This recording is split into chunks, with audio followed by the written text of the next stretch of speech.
wasiirka wasaaradda ganacsiga iyo maalgashiga Somaliland Dr. Maxamed Cabdilaahi Cumar ayaa maanta xilalkii u kala wareejiyay maareeyihii hore ee haamaha kaydka shidaalka ee Berbera iyo sidoo kale maareeyaha cusub ee u dhawaan wasiirku u magacaabay haamaha kaydka shidaalka ee Berbera. munaasabad ballaaran oo ay xilalka kala wareegeen mas'uuliyiintaasi ayaa waxay saaka ka qabsoontay hoolka shirarka ee haamaha kaydka shidaalka ee Berbera. waxaana munaasabadani ka soo qayb galay mas'uuliyiinta gobolka Saaxil iyo ka degmada Berbera, maamulka dekedda caalamiga ee Berbera Port iyo marti sharaf kale oo aad u tiro badan. waxaana ugu horeyntii munaasabadaasi daafure oo hadallo kooban oo lagu sii sagootinayo maareeyihii hore ee haamaha kaydka shidaalka Berbera laguna soo dhaweynayo maareeyaha cusub ee loo soo magacaabay haamaha kaydka shidaalka Berbera. munaasabadaasi ka soo jeediyey wasiirka wasaaradda ganacsiga iyo maalgashiga Somaliland Dr. Maxamed Cabdilaahi Cumar iyo gudoomiyaha gobolka Saaxil Fahmi Cabdi Bidaariye, sidoo kale duqa degmada Berbera Cabdishakuur Maxamuud Xasan Cidin oo dhammaantood soo dhaweeyey maareeyaha cusub ee loo soo magacaabay haamaha kaydka shidaalka Berbera, isla markaana ugu duceeyey in Ilaahay xilka culus u fududeeyo.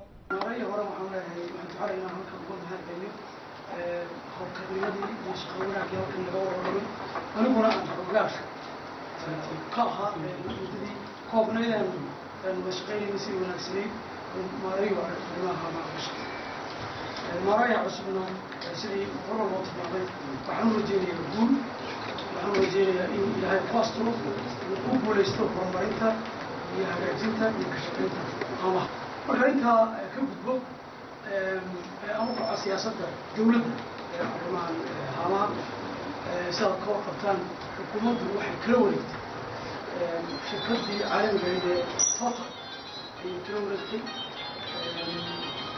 وحنا نسوي ذيك عنده دولة سوماليا.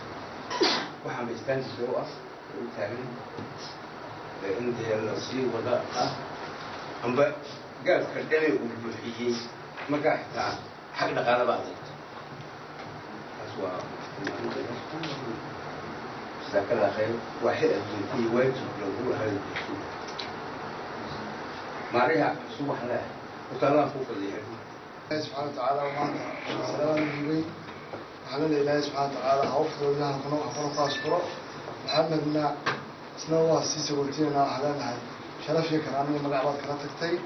maareeyihii hore haamaha kaydka shidaalka ee Berbera Maxamuud Axmed Gaheer iyo maareeyaha cusub ee haamaha kaydka shidaalka Berbera Sheekh Saleebaan Siciid Cali oo gabagabadii munaasabadda halkaasi hadalla mahadnaqa uga soo jeediyey marti sharaftii kala duwaneed ee ka soo qayb gashay munaasabadaasi. sidoo kale maareeyihii hore ee haamaha kaydka shidaalka ee Berbera waxa uu ku wareejiyey maareeyaha cusub dokumentariyadii haamaha kaydka shidaalka Berbera, isagoona Ilaahay uga bariyey maareeyaha cusub in Ilaahay xilkaasi u fududeeyo. waxaan kaloo ku darayaa maareeyaha cusub isagana ayaa kusoo dhaweeyay aan leeyahay isagana ayaan uga mahadcelinayaa soo qaybgalka. intaa kadib waxaan halkan anigu 2013 baan ayaa la soo bedelay bishii March baa la soo bedelay maantana waxa weeye 20kii May. halka muddada waxa weeyaan sanadii 4 bilood waxa jira maxay tahay waxyaabaha markii aan la wareegnay meesha hantida tiilay anigu 8 $8 baa la wareegay 8 $8 baa la wareegay. maantana waxaan wareejinayaa 1 milyan iyo $1,049,000 ban ayaa wareejinaya. waxaan iyadana ilaalin doonaa aan sugi doonaa biidin Ilaahi tacaala shirkadka ixtiraamka naga dhaxeeyo oo dhammaantood iyagana isula naqaan maalkoodina ku aaminay qaranka.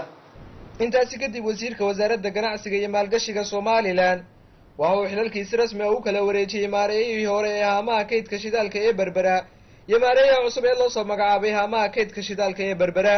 Khalid Xasan Nuur, telefishinka madaxa bannaan ee Bulsha TV, Berbera.